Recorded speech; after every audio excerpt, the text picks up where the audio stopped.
The images of wild, heathenistic Indians portrayed in the Hollywood films since the beginning of the 20th century have perpetuated stereotypes that continue to exist today. From chasing stagecoaches in Buffalo Bill's Wild West shows to the John Wayne westerns, Indians have been seen as untamed savages who perform strange, obscure rituals.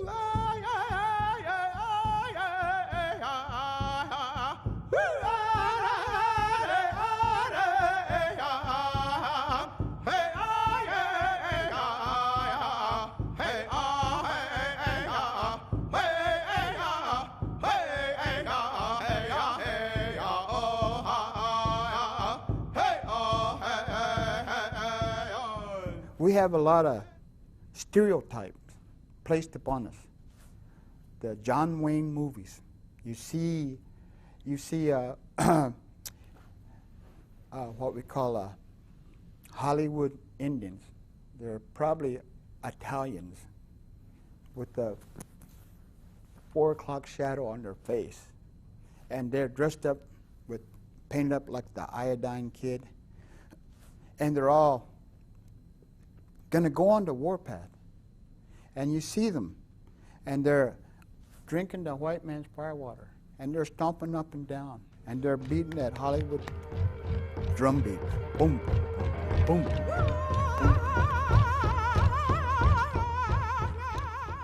It has come to mean that very few outside Native American culture truly understand it. What the ceremonies mean, who Indian people really are, and why nations from all across Turtle Island dance.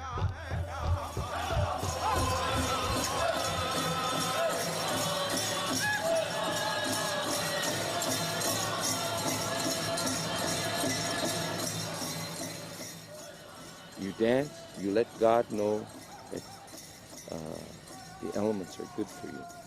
With a combination of all these people with good fortune, good prosperity, all the good elements are combined there in that dancing circle. And when you wear those feathers, you let God know that your extremities are intact, your eyesight is good, your taste is good, your hearing is good.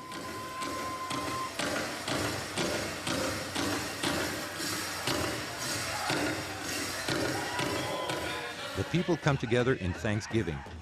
There have always been celebrations that have included the drum, music, and dance. No matter where you travel, each tribe has a story of how drumming and dancing have come together.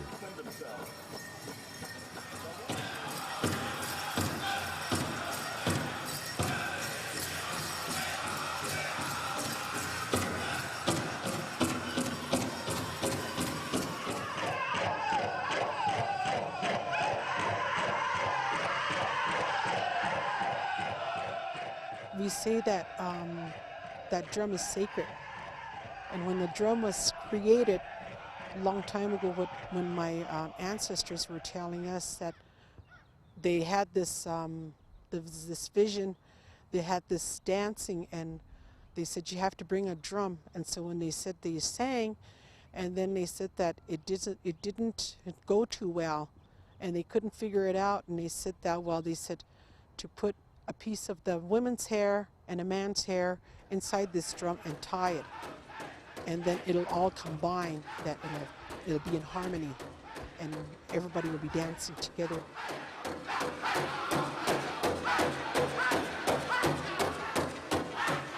From the Ojibwe people, another story exists. It is the legend of Umamikwe, or Eagle-Tail Woman. It is said the big drum came to the people after the killing of hundreds of innocent men, women, and children by the United States cavalry.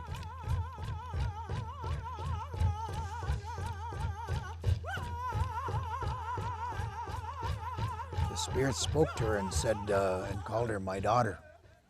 I have a vision for you. I have a dream that I want to give to you. I have something for your people that'll bring about peace. That'll bring about strength and recovery, and will be a great gift to your people. Umamikwe's gift brought the big drum and hope to the Ojibwe people at a time when everything else, all manner of ceremony, religious freedom, and any sense of Indianness was made illegal.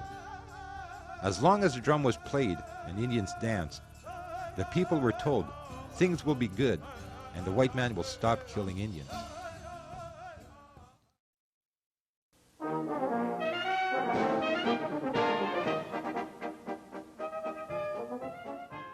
The gift of dance was brought forward, incorporating the war dances of old. Now suppressed, the dancers found their way into the world of Wild West shows. Buffalo Bill Cody dreamt up one of the most extravagant displays of entertainment ever witnessed. These shows made wild Indians front and center to a story meant to capture the imaginations of audiences around the globe.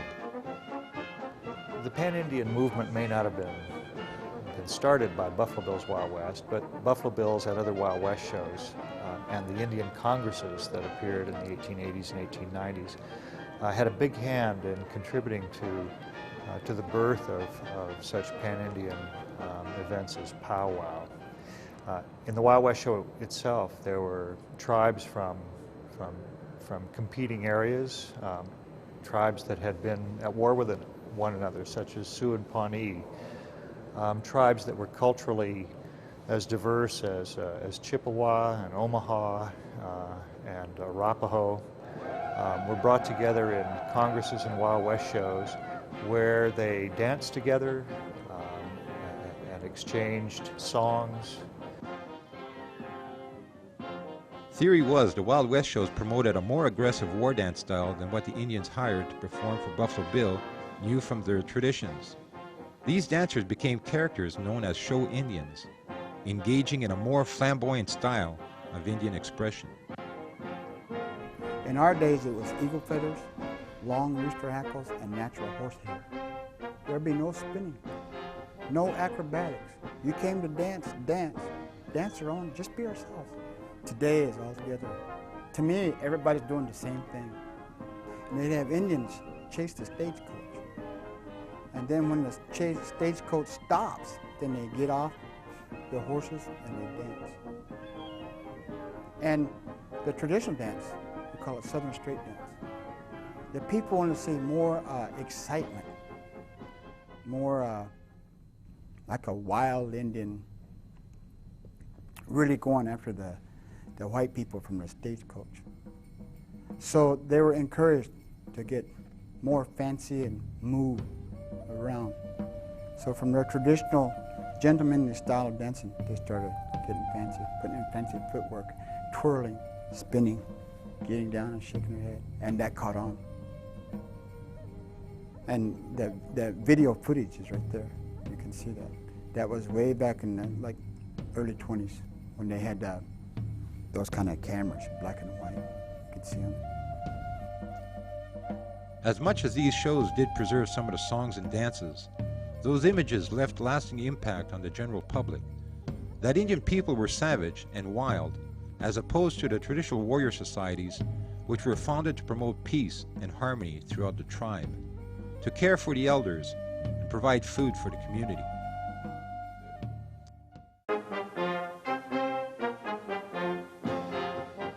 And then, of course, going way back to the Buffalo Bill days, when right after this Custer battle, they took to Sitting Bull those outstanding warriors. They humiliated and they put them in circus and in shows.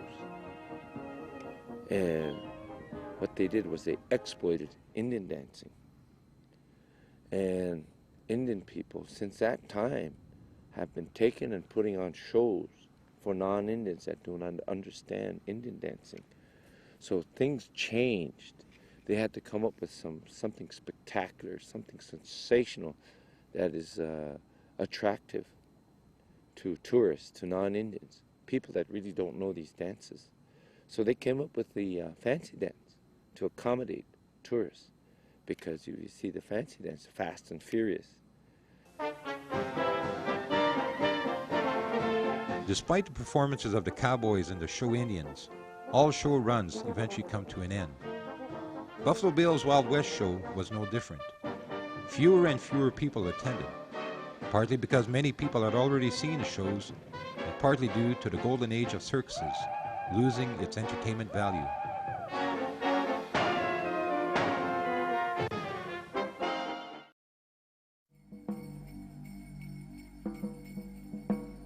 Combined with the death of Buffalo Bill himself in 1917 and the United States entering in the First World War, silent films captured the imagination of the public and gave rise to a new way of storytelling. By the time the First World War broke out, by the time the Wild West shows themselves were declining in popularity, Indian congresses and World's Fairs had made the gathering of large numbers of Indian people of diverse tribes and backgrounds to dance and work together, had made that not only possible but a necessary part of the big multicultural gatherings that celebrated well, you could call it the American Empire. The dance that was developed and presented in those gatherings and in those shows was a pan-Indian concoction that we call fancy dance, based on Crow dance and other dances of the Plains people. And in fact, the Plains Indian, particularly the Northern Plains Indian, the Sioux and the Cheyenne, the Arapaho, became, for people of the United States and for the entire world, in fact, became, in a sense, the stereotype of the American Indian. With popularity dying out near the end of this era, dancers began to compete for jobs within the Wild West shows, and others at the time, such as the 101 Ranch. Upwards of 400 dancers would compete at a time for just a handful of jobs. This forced the dancers to dance harder and faster than others in their communities. Their outfits had to be more extravagant. If they impressed the scouts and were able to stand out, a select few would be able to feed their families through the gift of dance, even if it meant entertaining non-Indian audiences by dancing a non-traditional style.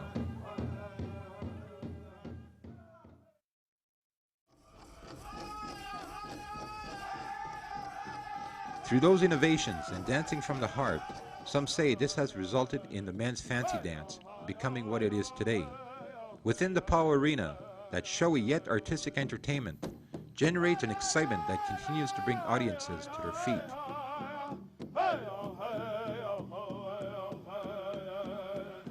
In the 1960s and 70s, Johnny Whitecloud was a world champion fancy dancer. Today he dances men's traditional. He says there is yet another origin to the fancy dance. The fancy dance originated in Oklahoma. The story that is told about contemporary fancy dance. But my background, like I said, my relatives from Oklahoma, they know who I am. And in the early 1920s, they had a Haskell Institute, Lawrence, Kansas. And there were 75 tribes there. I think it was 1925. And they got the idea to have a dance contest. Who's the best dancer of all the rest? And it was like a dance marathon. You just danced and went for the gusto, and not only was it your style and your movements, but it was also your stamina, because you had to outlast all the others. All the others that he competed against, they relinquished. You're the best. We admit you're the best. So they gave him a big trophy. It looked like a silver cup.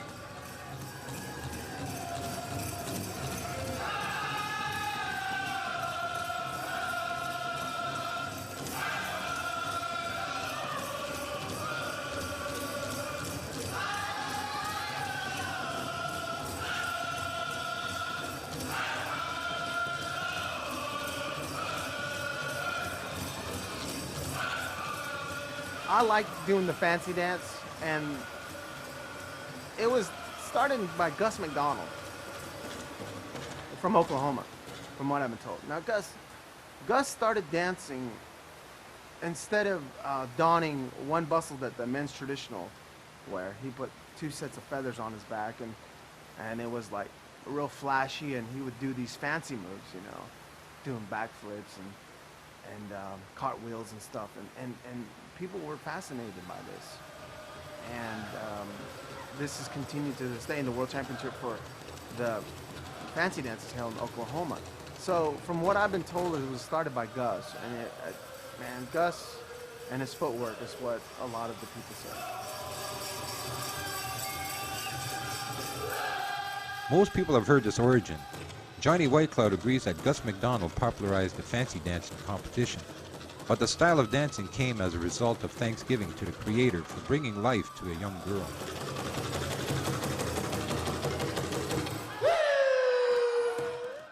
In my tribe, we have a spiritual origin. We have a spiritual origin. And then my uncle told me, he said, nephew, this Gus McDonald, that won the world championship in 1925. He got that way of dancing from the Otos. And he said, a lot of people don't want to admit it, but you ask me how I know. Our story of the origin of the fancy dance. He said, I'm going to tell you. Everybody said that Gus McDonald is the world's champion and he's the originator of the fancy dance. Then they talk about Pawnee Bills, Buffalo Bills, and the stagecoaches, chasing the stagecoaches, and thrilling the crowd, getting down to horses and getting dancing, and thrilling the crowd instead of their traditional gentleman straight dance way of dancing. They said that this is what I know in my growing up. And he said a lot of other tribes, they don't want to admit it. But here on this reservation, the Oto, Missouri, this is our story that we know.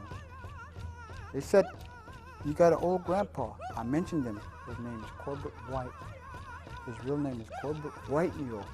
He was a well-respected World War I combat veteran. When he came back from the service, married my grandma, Ruth Vetter White. They had children. As these children were coming up, I had a grandmother. Her name was Julia.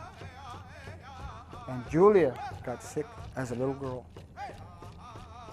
about 2, 3 years old. And the doctors gave up on her. They couldn't do anything to help her. They sent her home to die. So the relatives heard about it. They put up a teepee. They have an all-night prayer vigil, Native American church ceremony for Julia. And then they gave her medicines. They prayed that the medicine would work. They shed their tears. They used their cedar, sage, sweetgrass, and tobacco. Prayed as hard as they could in sincerity. Please let my baby live. I love her so much. And in the morning, as the singing came in, it's going to get up to what we call our roadman, the prayer chief. As the singing got up to him, the little girl got up. Daddy, Daddy, look at me. There's nothing wrong. I'm all right. And she started dancing. She started dancing. And then they kept singing. And he was so happy as the father, he stood up like he's court dancing. And he danced in place while they all sing. He couldn't quit dancing. He was so happy. So they just kept singing, hitting the drum. They kept dancing. And they said in that time, when they had noonday meal, Gus McDonald came. He was dressed in street clothes. My grandfather was dressed in his ceremonial clothes, his leggings and breechcloth, his outer turban. And Gus McDonald witnessed him, and he caught his moves, and he really liked it. That man's dancing with the Spirit. The Holy Spirit touched him in such a way because he's so happy his daughter lived. And he remembered those moves. So when he started dancing, he incorporated the moves that he saw my grandfather do. And that's what got him to win the world champion at Haskell Institute. But a lot of tribes don't want to admit it. But here on this reservation, we believe that the fancy dancer, really dancing with the Spirit, came from this teepee right here on this reservation. I want to tell you that. Maybe you tell that to some other tribes, they won't like it. They won't believe it, but that really happened. Your grandma Julia is still alive today.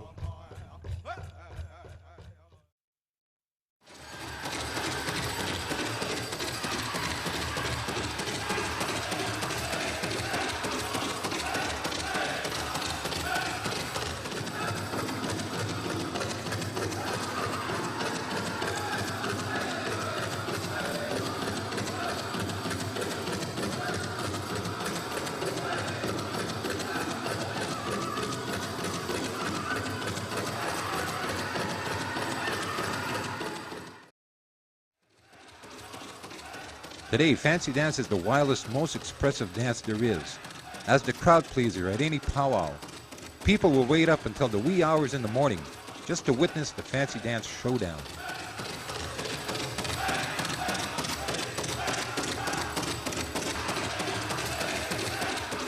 God gave me this gift. God gave me this gift to dance, and my gift back to Him is what I make out of it. To me, the excitement of it is just like you said, thousands of people, the audience.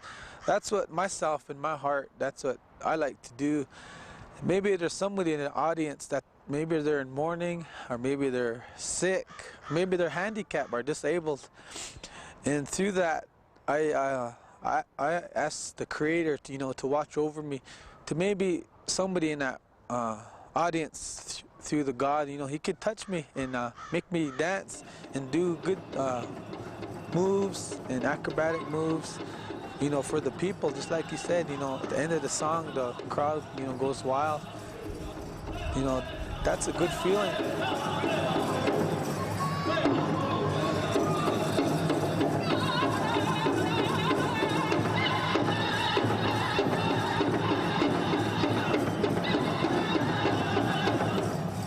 Another version of the origin of fancy dance comes from world champion Pancho Brady from Newtown, South Dakota. This gentleman told me the style of the fancy dance, how he this boy, when a storm came, I guess this horse, he was I guess out in the field, and how that horse, when he knows when something's coming up, he starts running around and kicking and prancing all over. That boy saw that and he liked that. So so he, that little boy, he tried to imitate that horse, how that horse would go side to the side, his head would move. Nowadays, that's how you see the Southern style. When you see the rockers, they turn their head to the left like that, and they go one step and they go this way, backwards, and they do like high kicks and how they buck. That's what this guy, he tried to imitate him a long time ago, and that's the story that I was kind of told that it originated down in southern tribes amongst the Punkah. Facing powwow today is the constant battle between contemporary and traditional dancing. With the fancy dance, it is a show. It is constant one-upsmanship, and it has been largely responsible for the competition part of powwow. It is in all respects the ultimate sport, combining physicality, dexterity, footwork, and artistry. On the traditional side, others say what was passed on to them was how the act of dancing is spiritual, something that should benefit the community rather than the individual.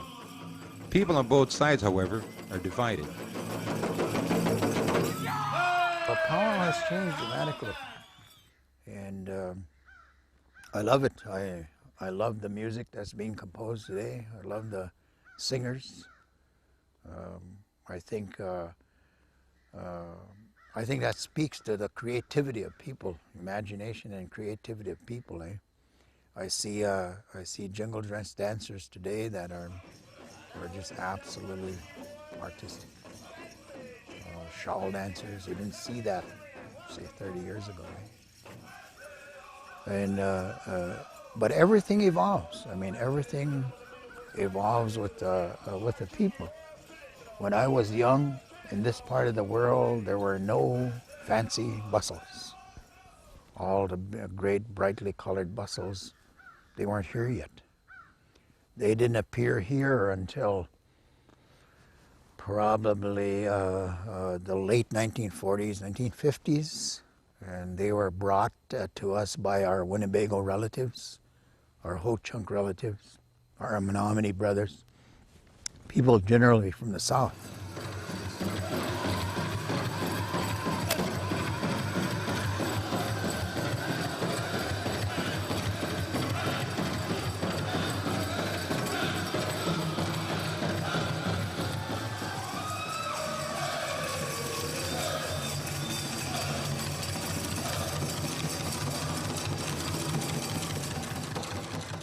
guys would get so competitive, acrobatic way back then that they would have guys cartwheeling in their dance arena.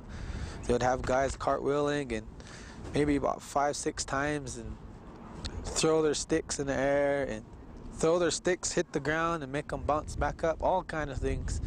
And nowadays people don't know that, and the way they look at my style, sometimes they criticize it. Then there's some that just love it, just because I'm trying to bring it back and try to find a new level of fancy dance. There's still much to learn about fancy.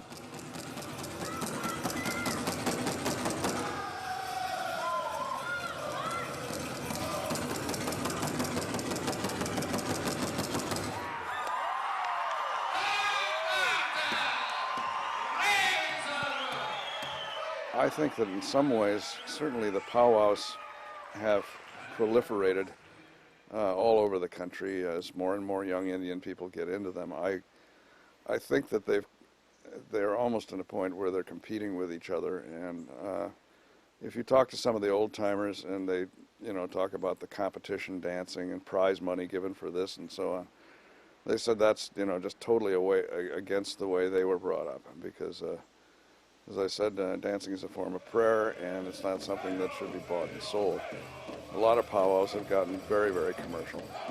Some have always been that way, such as the Gallup Roundup in New Mexico, which is just basically a show for white people.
Despite the history of the fancy dance inside Buffalo Bill's show as a demonstration for white people, it has evolved into a mainstay for the contemporary powwow.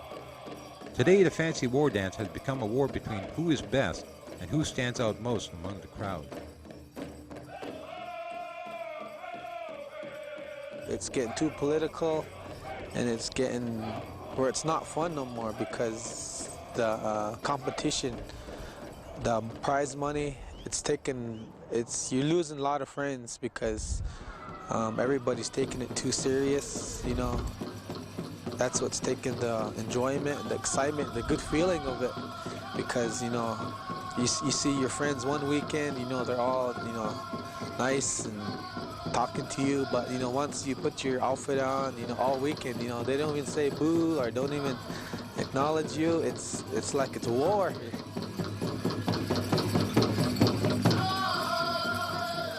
Yeah, the more money, the more competitive it's gonna be. You know what I mean? But pretty much the whole sake is that a lot of people, just go in there and compete and do the best that they can, and that's about it. Pretty much stays almost the same. It's a bit more competitive, but pretty much in the same lines. I don't think that's really hurting anything. If anything else, it's kind of maybe better for the dancers that are competing. There ain't really nothing wrong with a little bit of competition here and there. Ain't nothing wrong with it all taken in good content. You know what I mean?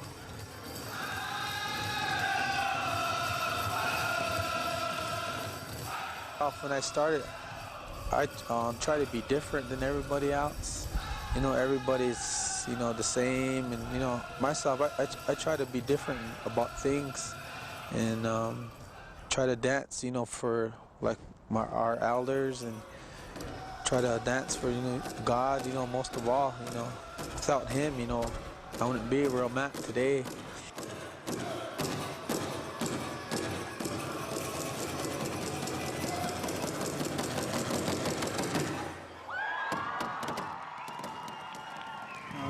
My name is Spark Draper from Kirtland, New Mexico, and I started dancing when I was 11 months old.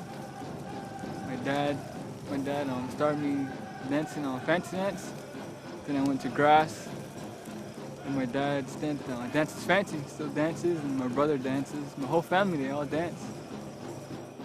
Just the way his footwork and his fancy moves are, these guys are like our heroes. You know, because they've done individual moves that they've created, and us hoop dancers, I mean us fancy dancers who are coming up, see that. They can see, we learn from that, and that's.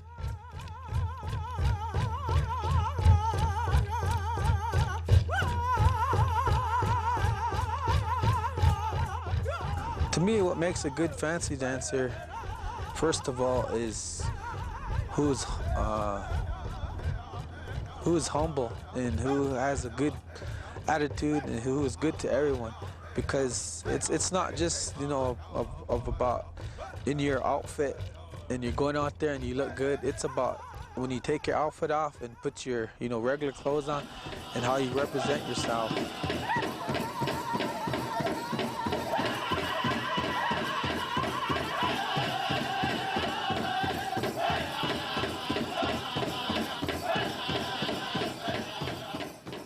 Doing new moves that you have not seen anybody do. And not only, and your precision, your speed, your timing, and just everything. I mean, seeing things out there that nobody has ever done or ever seen before. When I'm dancing, it feels pretty good.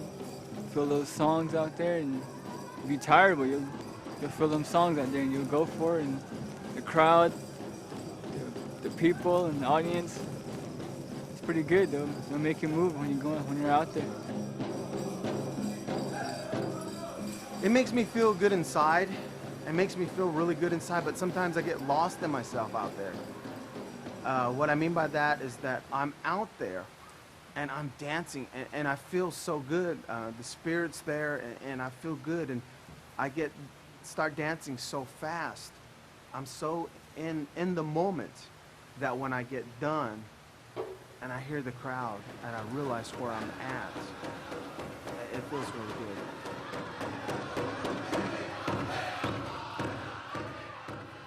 For dancers like Pancho Brady, he brings his spirituality into the arena.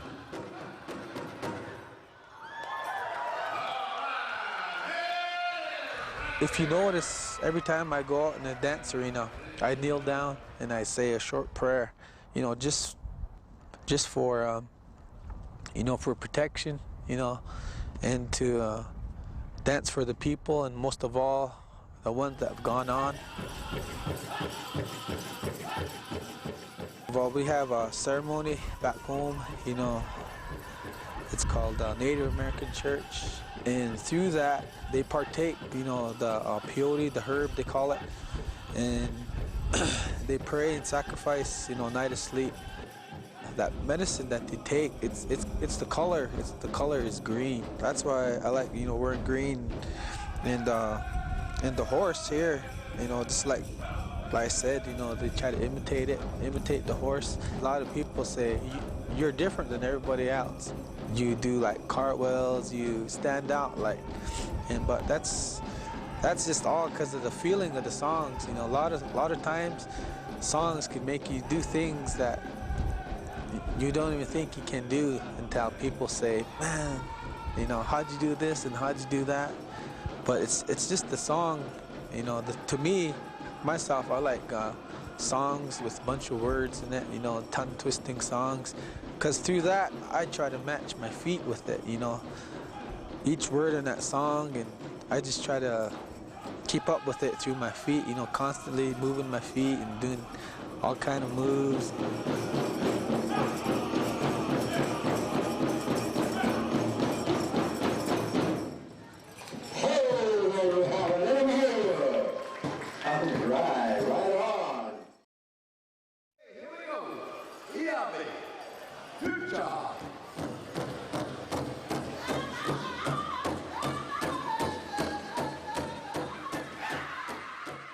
You know, we make butterfly songs for women's fancy because in our ways we believe that's, you know, kind of how our women's fancy originated. And our songs will talk about, you know, talking our language about, you know, telling the dancers to dance harder, to dance fast, you know, dance the way your grandmothers taught you. You know?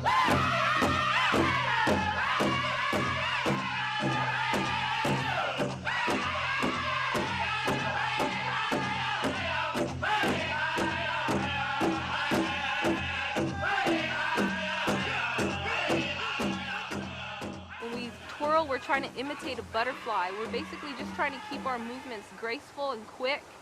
It's a lot of freestyle in the dance, you know, there's no set choreography. It's just basically whatever you feel inside, you just release yourself and you kind of let your energy flow and just...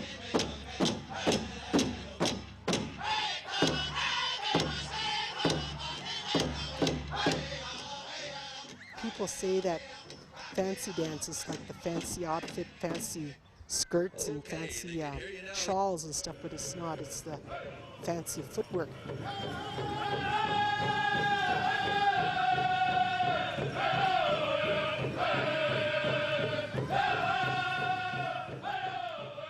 The fancy shawl dance is the women's fancy dance. One story says it came about because women put on the men's regalia, tried their dance and became so good that they beat the men. As a result, a separate women's category was created. Another says this dance is meant to imitate the movements of a butterfly. The true origin, however, comes from the Crow Reservation in Montana. Women initially in the Crow tradition did not dance, but I guess in the earlier days when my mother was a young girl, they went to North Dakota and see the Hadatses, and the Crows are one family at one time and were one people at one time, and we have family over there, and they asked 4 young women from the Crow, and my mother was one of them. Her name was Dorothy Holes, and she was one of the 4 ladies that was brought out to the floor, and before the Crow women stand on the edge of the dance floor and they didn't go out on the floor. And so whenever my mother was chosen to go out on the floor, they took her out on the floor to dance among the men.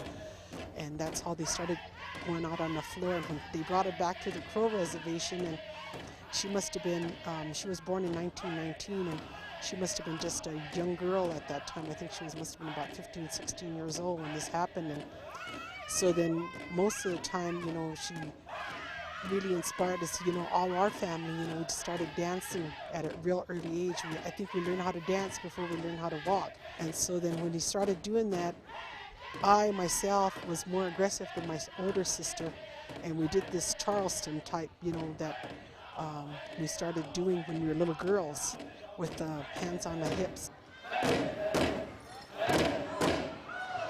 Awesome!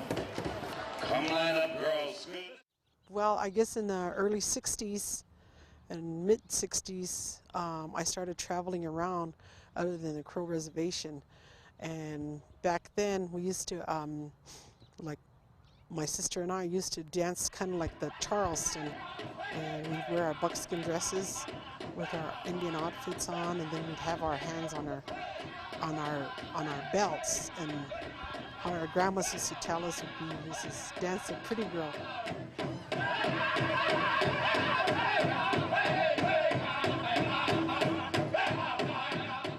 The origin, there's many different stories I've heard, but from my experience, basically back in the days when the women were in the background, that's basically where we were. And I believe in the 60s, some women wanted to be creative, and so they started coming into the center of the circle and doing the fancy footwork. They carried a shawl, and they wore their traditional outfits, and they carried a fan and did some footwork. And over the years, it's evolved to where it was too heavy with all the stuff that you were wearing, the leather and so on. And so they went into the shawls, just the shawls, and it was more laid back where the shawl dancer kept their feet close to the ground. And back then, it was all the footwork. And we didn't spin too much, and we didn't jump, and stuff, and we didn't really dress with what they do now. And whereas she wore her traditional dress, her kind of a cloth dress or a kind of a trade cloth, and I wore my buckskin dress.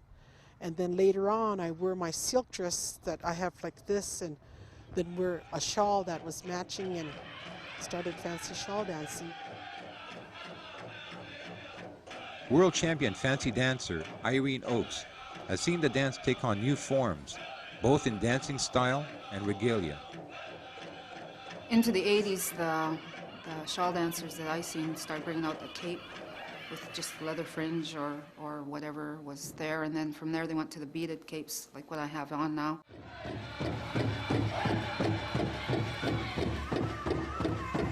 This is the fancy shawl outfit, and all fancy shawl dancers will essentially have a shawl, and then we'll wear a long dress that goes below our knees. We wear leggings and we wear moccasins. But the main emphasis of the dance is the shawl. We move our shawls in graceful movements, and we try to keep them swinging.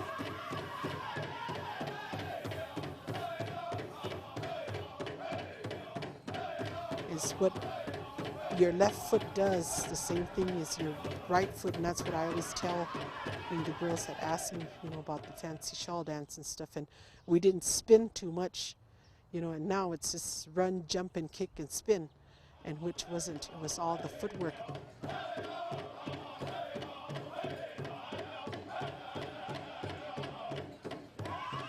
The women's fancy dance today is an expression of grace and beauty. Its beginnings, however, were resisted by traditionalists who felt women should not dance. When we first started dancing this fancy style, we weren't appreciated by most people, I guess mostly the women folks and the elders. And they didn't think that we should have been out there dancing like we did. And like some people would tell you, like Boy Lad, he would tell you that they threw rocks at us and they would try to shoo us off the floor and stuff, but we just stayed out on the floor, and then with inspiration of Boy Lad and Sonny Larvey and Acorn Tyon, and they kind of helped us along, and we stayed out on the floor, and now it's what it is today.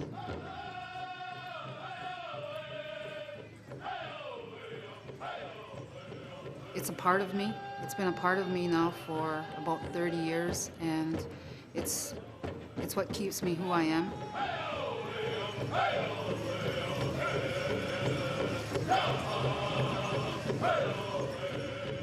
My main concern was that they got away from the beadwork. It's all appliques, and stuff, and beadwork, whenever I judge a contest, especially they always ask me to judge the fancy shawl dance, I look for the beadwork because it's heavier when you dance. The beadwork is heavier, and the applique and the sequins and stuff, it's not as heavy, and I think that it takes a little bit more energy to dance with all the beads on it, on your outfits and stuff. As long as a shawl dancer, I think, maintains that footwork and being really creative, they do well.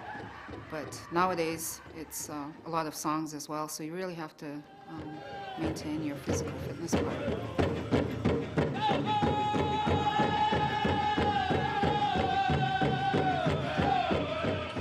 I made an extra effort to be here.